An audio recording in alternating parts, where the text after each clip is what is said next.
course, I'll keep checking with Rick's hotel. Thank you. I appreciate it. What did Steve have to say? What you suspect. What did Steve have to say? What you suspected. They think that they should go ahead with the surgery. What was your answer? That only you and I could make this decision together. Well, both you and Steve seem to want Rick. As long as we can get hold of him. How long are you willing to wait for Rick, Monica?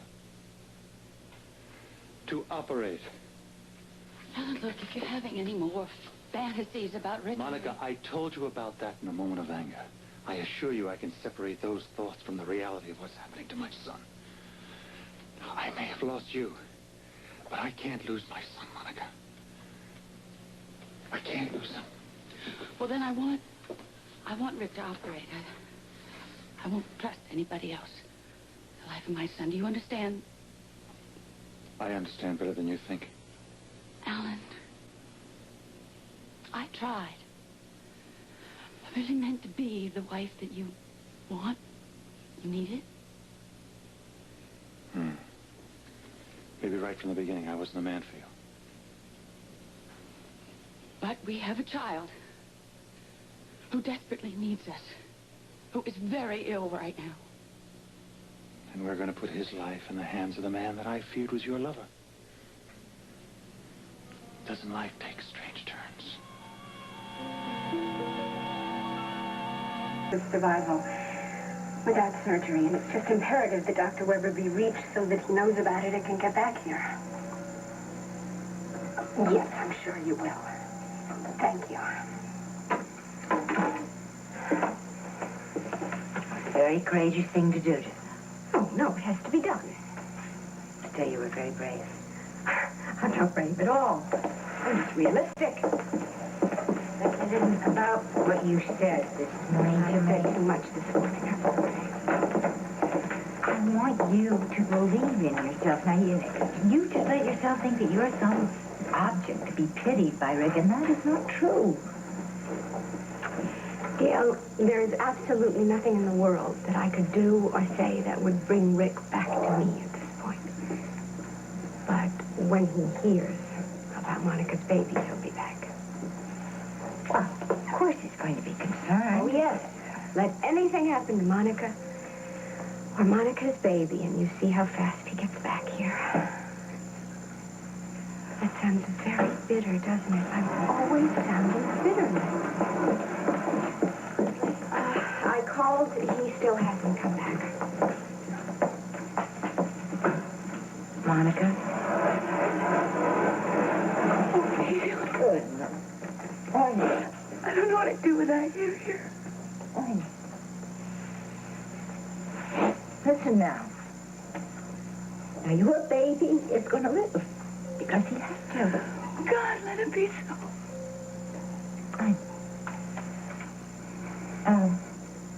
Leslie tried to get the hotel in Florida again. I know.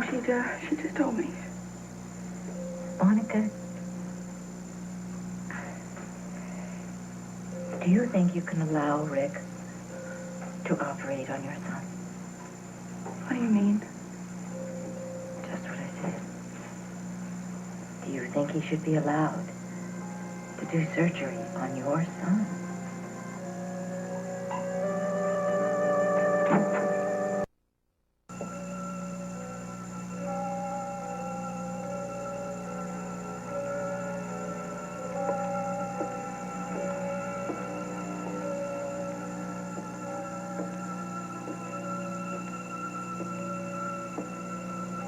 Monica, I want to ask you something. Again. You're well now. I want the truth. Is it my son? Don't, Vic. Don't. Don't ask me that again. Just leave the baby alone and leave me alone, okay? Is that how you want it? It's how it has to be.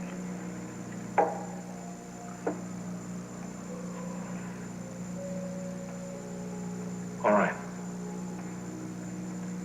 But I want you to promise me something, Yip. If Alan ever gives you any trouble, I want you to come to me. I don't care what time of the day or night it is, but you promise me you'll come to me. Promise? All right, I'll stay away. But I'll always be there. If you ever need me, I'll be there.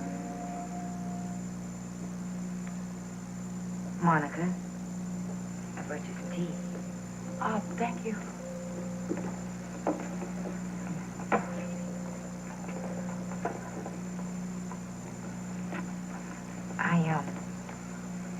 I'm sorry I had no right to ask you that question about Rick operating on your baby. You are my dearest and you're my closest friend, Gail. You had every right.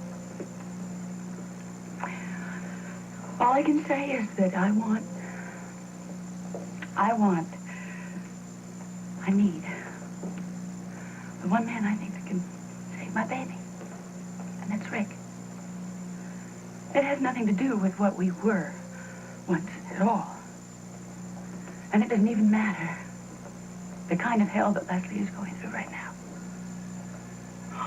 All that matters is that my son is lying in there. And he may be dying. Listen, I am sure that Leslie would agree with you, or else she wouldn't try to look at Rick. If that baby dies on that operating table, and the surgeon is Rick, then I will accept it as God's will, Gail. And my punishment for the night that we spent together. No, Monica. And if he lives, then I'll know it was right. That it was meant to happen. Gail, that is the only way I can make any sense out of this whole nightmare. It's either God's blessing or his disapproval of the mess I have made of everybody's life, including Alan. Monica, don't do this. I never should have gone back to him, Gail. Never. But I did. I gave birth to a child. And if it weren't for my love for Rick, so many lives wouldn't be so complicated. Time has a way of healing these kind of wounds. Gabe, no. Come on, my life is never going to be the same. Nor is Alan's, nor is Rick's, nor is Leslie's. The only thing for you to think about now is your baby.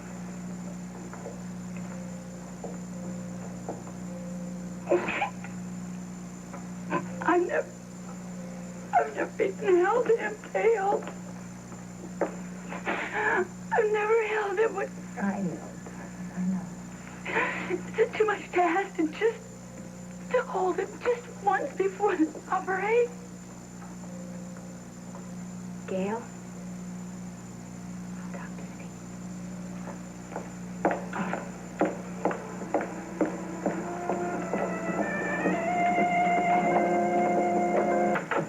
Alan! Hi. Yes, Leslie. I'm glad I saw you. I'm just on my way to Steve's. Yes, he's in my office. Now? Oh, good. All right. I heard Monica saying something, and I want to talk to Steve about it. She wants to be able to hold the baby just once. Yeah, I know. Okay. She deserves that much. She deserves to hold her baby in her arms.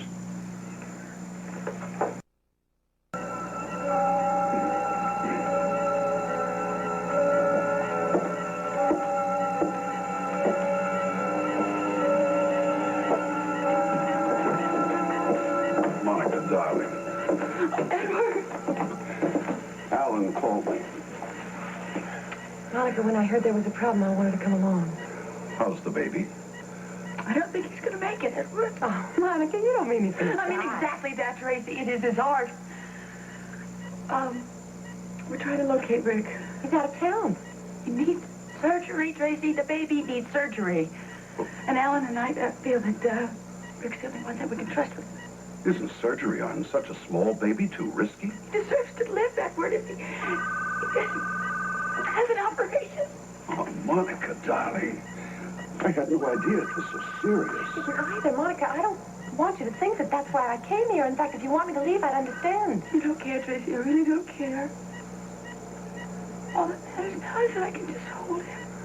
Just one. Darling, they've got to let you do that. Who can we talk to? Well, Leslie said she was talking to, Steve Harding. Would you believe it, Edward? I haven't even held myself out once.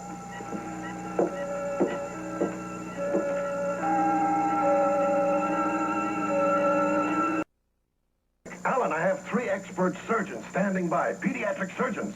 I want Rick to do the surgery. Please consider one of the others. No. Alan, please. Dr. Hardy. Oh, yes, Rick. Thank God. Yes, it's Quartermain, baby. Let me talk to him. It's Alan's on the phone. Rick, this is Alan Quartermain. You've got to come back to Port Charles immediately. It's my son. It's a heart problem.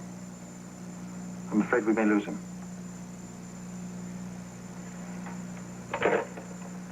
He'll be on the next plane to Port Charles. I know he wouldn't let you down, Alan. Come in.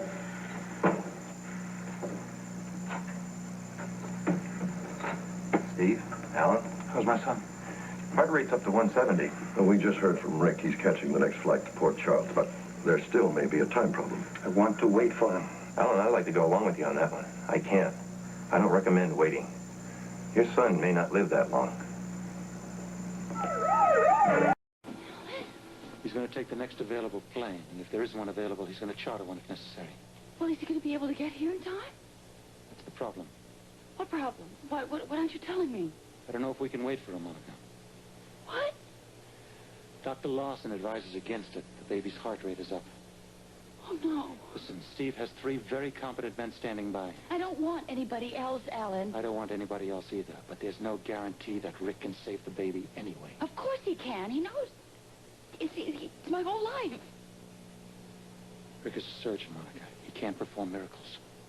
You feel as strongly about Rick as I do. I know you do. Yes.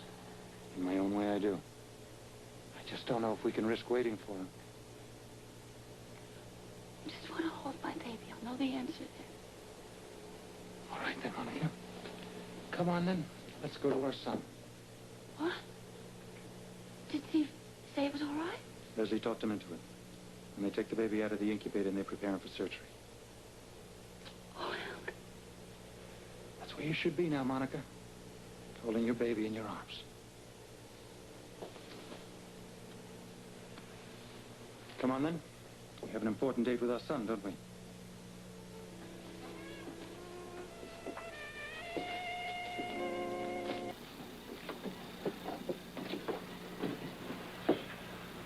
Dr. Hardy said that we could spend a few moments alone with my son. Yes, Dr. Quartermain. I spoke with him this morning. Thank you. So pale. He's responding nicely to the antibiotics. No, we'll be prepping him as soon as you're through. Thank you. We'll only be a few minutes.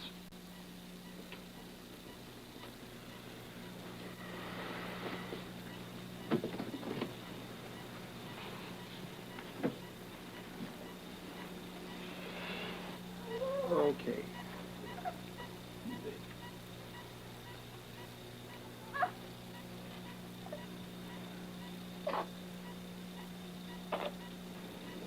Well,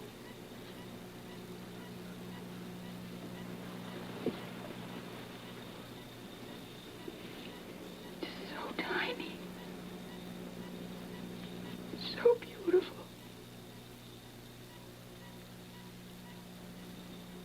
But he's tough. And he's a true fighter. A real Quartermain.